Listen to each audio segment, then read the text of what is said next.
Hello, and welcome to Running the Table, the podcast where we run through everything on the table in the world of sports.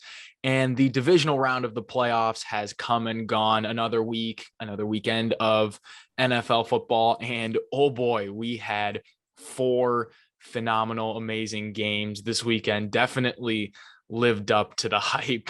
So let's not waste Beyond that, time. Let's not waste any time. Tim, you ready? let's run it.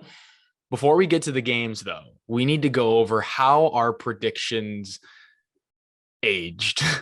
And as you can see by Tim's reaction, his did not go nearly as well as planned. Tim, how'd you do? I quickly came right back down to earth after a stellar wildcard weekend and got every single one of these wrong. Now, to be honest, I mean, as we've seen, both of the all four of these games were decided by either game-winning field goals, game-tying field goal, and an overtime touchdown. They were all incredibly close. Both teams had the chance to win it in every single one of these. But I came out the loser on all four. Yeah. I said in the predictions video, Tim, we're differing, so I need to catch up some games on you. And I did just You that. definitely did. Um, you went 0-4. That brings your record to 6-4, and I went a even 2-2. So I stayed at an incredibly mediocre 5-5. We'll see how the race goes on with just It's a lot closer now, that's for sure. 3 games left, but we got to recap these games first. So the first game that we're going to get into was the Cincinnati Bengals and the Tennessee Titans. And what a way to open up the divisional round with Joe Burrow and Ryan Tannehill. They were going pound for pound. The Titans defense definitely did get to Joe Burrow, sacking him a playoff record nine times. Times. 9 times. That's insane. Yeah. I mean, you know Straight why out of Ferris why Bueller. it was a big why it was a big issue for them going into last year's draft. Like, hey, offensive line, which obviously they avoided in picking up Jamar Chase, but why it was an issue. Giving up 9 sacks is kind of insane. Well, if it wasn't for Ryan Tannehill shooting the Titans in the foot, they probably would have won the game. Ryan Tannehill looked ugly. He looked bad. 15 of 24 for 220 yards, a touchdown, and 3 interceptions, which is good for a QBR of just 10 and a passer rating of 66. So Tannehill's turnovers was definitely a culprit in this Titans loss. I mean, they had a chance in the final drive to take it down the field, and Tannehill turned it over again. He sold so hard. Threw an interception to Logan Wilson that allowed the Bengals to march right down the field, get into field goal range, and the rookie, Evan McPherson, ice in his veins, goes out. Looks like we're going to the AFC Championship game, and just ever so casually swings and hits a 54-yard field goal right down the middle, sending the Cincinnati Bengals to the AFC Championship game. But there's another factor that I want to talk about for the Tennessee Titans, and it pertains to my hot take. Yeah, that one didn't age too well. That one didn't age too well either. I said Nope. Derrick Henry was going to run for 200 plus, and the Titans were going to make the Super Bowl. The Titans are home early, and Derrick Henry wasn't even the Titans' leading rusher. That honor would go to Deonta Foreman, who on 4 carries racked up 66 yards. Derrick Henry found the end zone, 20 attempts for 62 yards and a touchdown, but he was a complete non-factor. It was very underwhelming for King Henry, and it definitely didn't help the Titans' case at all. No, they started out flat. You could tell the momentum of the game swung to the Bengals immediately when the first offensive play of the game for the Titans was Tannehill's first interception. So that set him off on a real bad case. And then he never really picked it up from there. The Bengals controlled it most of the way until, of course, at the end there, the Titans really swung themselves back in and gave them a chance. But once again, Tannehill sold it again. And I think one thing to particularly note for the Bengals is Jamar Chase who we have seen obviously has week in and week out performed at a very high level. 5 receptions for 109 yards, becoming the first rookie to have multiple 100-plus yard receiving games in the playoffs. And he did it in his first 2. It didn't take him any longer than the wild card and the divisional. Jamar Chase is at it an again, incredible performance from him. He's the offensive rookie of the year, and there is no doubt. He has to. He has to be. The Cincinnati Bengals, week in and week out. The Cincinnati Bengals will move on to play the Kansas City Chiefs in Arrowhead for the AFC title. Now, the next matchup that we have on the table is the San Francisco 49ers versus the Green Bay Packers. We do not have much to say about this one in this particular video because we have a whole separate video on the Green Bay Packers detailing this loss because the 49ers defeated them 13-10 on a last-second field goal by Robbie Gould. But if you want all the details in that game and how the Packers blew another postseason chance, we have a video for you. So we're not going to cover that here. If you want that recap, go watch the other video.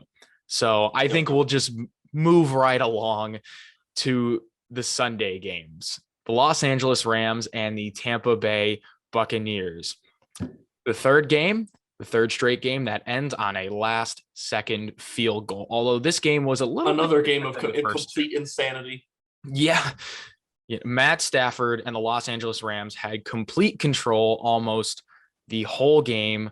But then again, here comes Tampa Tom, which led a lot of people to question, is this rigged?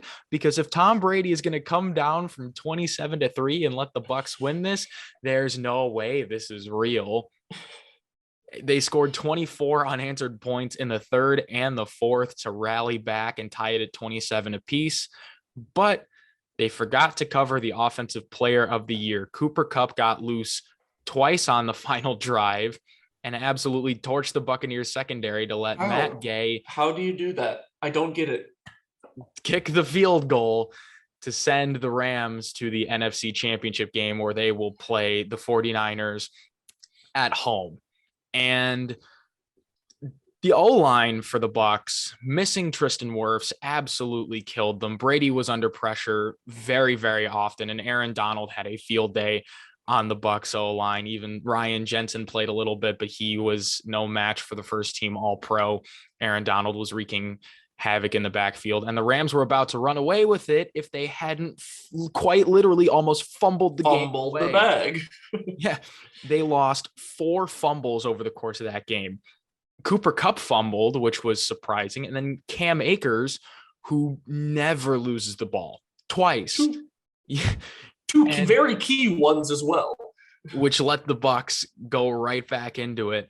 So thankfully for the Rams, they were able to, kind of right the ship and at the end put their trust in Matt Stafford and Cooper Kupp and win the game. But that's definitely something that they're going to have to clean up against San Francisco, because if you let San Francisco stick around, they'll beat you. They'll find a way to. You see what happens. Both the Cowboys and the Packers know all too well. You see what happens. But I think with that, we're ready to move on to the final game. And oh boy, what a finale it was. The Buffalo Bills and the Kansas City Chiefs, the AFC Championship rematch from last year. Kansas City defeated Buffalo in an overtime thriller, 42-36. And back and forth. I still don't know what to say about this game. Mahomes, Allen, Gabriel Davis, Tyreek Hill, Travis Kelce. I mean, what more can you say other than that is a perfect definition of a shootout? Mahomes and Allen both played phenomenal. You cannot ask any more out of what those two quarterbacks put into that game. No, in terms of QBR, because we love that stat on Running the Table. It's out of 100. Mahomes was a 96 and Allen was a 90.3. And just a little bit more on how good Josh Allen has been in this postseason. He's thrown 9 touchdowns and 14 incompletions. That's it. So both quarterbacks were absolutely phenomenal. And then from the 2-minute warning onward, if you just watched from the 2-minute warning, Those which last is 2 minutes basically exactly when I turned it on, and I had my mind completely blown for the last 2 minutes of regulation and overtime. in overtime, that was what, a combined 31 points in 25 in the last 2 minutes of regulation alone. yeah. 25. Yeah, I mean, That's more than the Packers 49ers game total. yeah, gee, That thanks. was only 23. Well, they played in negative wind chill and a blizzard, so I think they can get a mulligan, but that's neither here nor there. Josh Allen would go down the field. He'd find Gabriel Davis, who, by the way, had 4 touchdowns. A career day. A career day. Record-setting day, mind you.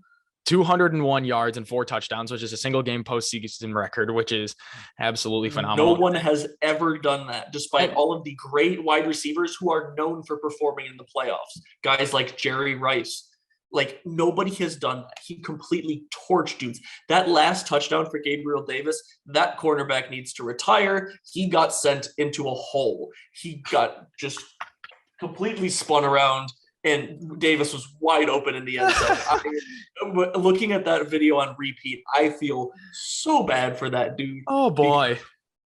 They're lucky they won that game, because if they didn't, and that was why, I think the Chiefs were definitely missing Tyrann Mathieu, who had left the game with a concussion earlier, because they could not stop Gabriel Davis.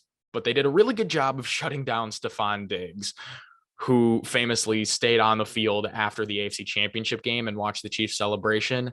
3 catches, 6 targets, 7 yards. That's what you came back for. It's just nice performance. Yeah, that was not a great performance by Mr. Diggs there, but it was most definitely an instant classic by all means necessary. And I think the big debate that is raging in the NFL community is changing the overtime rules. NFL overtime rules. Yeah. There's bogus.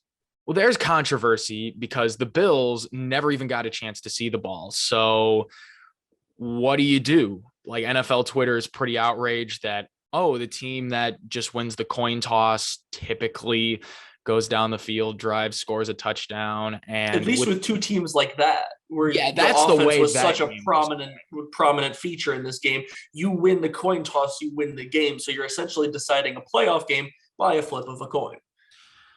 Well, so what do you do about it then? That's an entire other story of its own to sort of dig into, comparing college and NFL and how you can adjust NFL versus. Do you go straight to the college system, or do you just make sure that both teams get the ball and then whatever happens after that, sudden death? Do you play out the full 15 minutes for the playoffs, or do you do a spot and choose where like one team chooses offense and defense and then the other team chooses, all right, this is where the ball is placed, and then you go sudden death from there? I mean, it's interesting to think about the alternatives as to what you can do, but hopefully the NFL can get it fixed. I hope I at least hope they take notice and deeply consider, because sometimes this can be like just swept away and whatnot. Well, they're taking a look at it. There's reports that they're taking a look at it, which is good, because it's definitely good to listen to, your fans and the players and, the people that make the fan base is what makes your league. Yeah, exactly. But regardless of overtime rules, these were 4 games that it was a weekend to remember. Even for some, it was quite painful. Don't know who that could have been, but I mean, it was pretty painful for me. Just not for the reasons that most other people. Well, there were 4 fantastic games. You got 3 games to go in the playoffs. You got the AFC Championship, the NFC Championship, and then the Super Bowl. And that we'll be bringing videos predicting and recapping all 3 of those games. So, Tim, I think that's about all we got for the recap video of the NFL divisional round slate. 4 fantastic games, and I can't wait to see the 3 games going forward. So Like and subscribe for more Running the Table content. And until next time, we out.